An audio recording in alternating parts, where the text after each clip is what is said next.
It's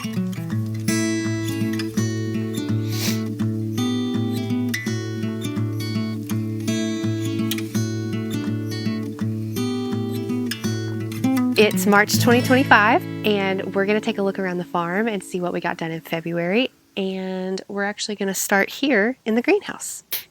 We have a lot of weeds. A lot of things have germinated from seeds from previous years that dropped. And so we've got lots of lettuces, also weeds. Like, all of this is edible lettuce. All of that's lettuce. And starting here, we have all of this greenery down the side are different types of radishes. They're doing great. And then if you see these little hair-like plants, these are all going to be carrots all the way down. We've got red ones, purple ones, yellow ones, orange ones, all kinds of carrots. They're going to be so cool.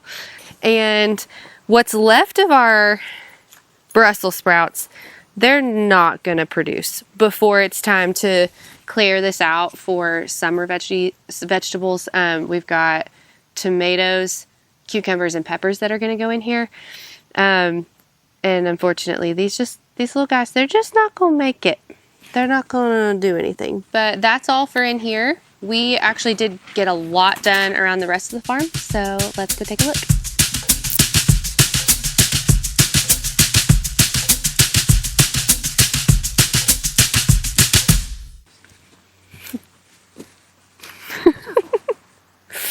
We're back at the raised beds. We got a few things done, not a ton, but this time we got garlic planted and the onions made it.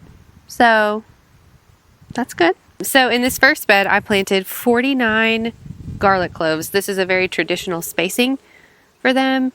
And I planted these back at the beginning of February, and they are doing awesome.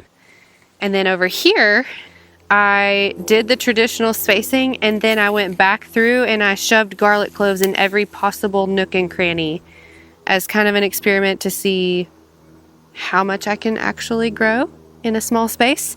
So in this bed I have 81 planted, and so total I'll have 130. And yeah, if it goes well, I'll have tons and tons of garlic. Let's see. The next thing that we got done, ooh, we got the asparagus cut down. We need to go see that field.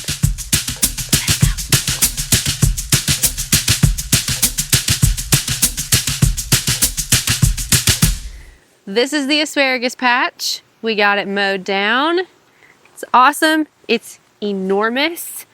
It's not going to be anything right now, but by the end of this month, I'm not joking, like March 28th last year was the first shoot of asparagus that came up. So by the end of this month, hopefully by the next video, we will have some little baby asparagus coming up. And before you know it, we're going to be harvesting buckets and buckets and buckets full. So it's really exciting. We've got purple and green, and it's going to be right here.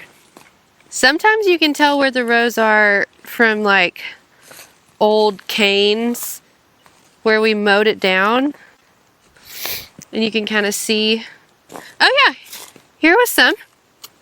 You can tell from whenever it was mowed down, like the dried stalks where they dried over winter. This is what's left of what was some asparagus here,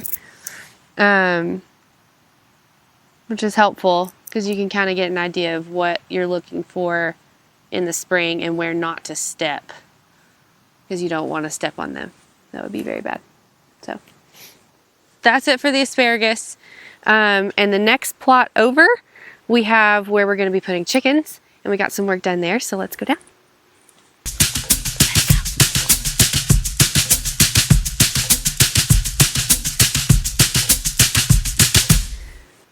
Go ahead. Okay. So this is where we're going to have chickens, this area. Today we actually spread a ton of wood chip mulch in here. The concept is a deep litter method for the chickens. And we'll put some fencing up. get some chickens in here with a mobile chicken tractor so that we can move them around, spread their manure, and yeah, it's looking really good. I'm really excited. This is the next step. And before we really get going. And then the next thing that we need to look at is some seed starts that we need to go look at. So let's go.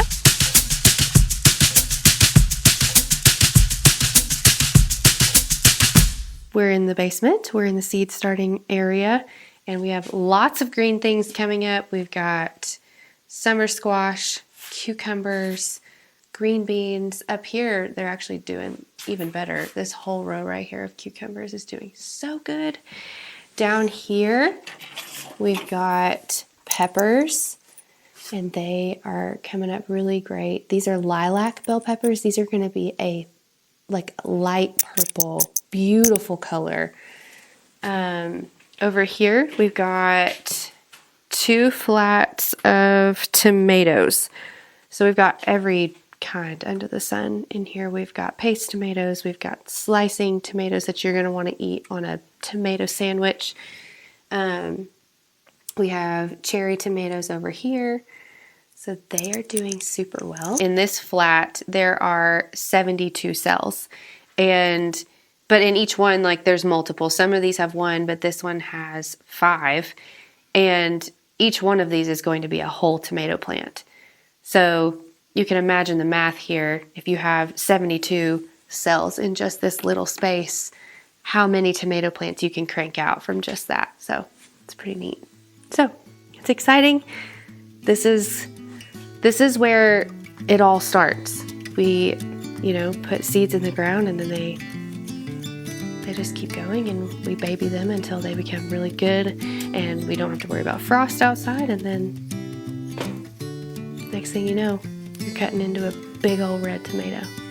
But yeah, that's all for this month, and we'll see you in April.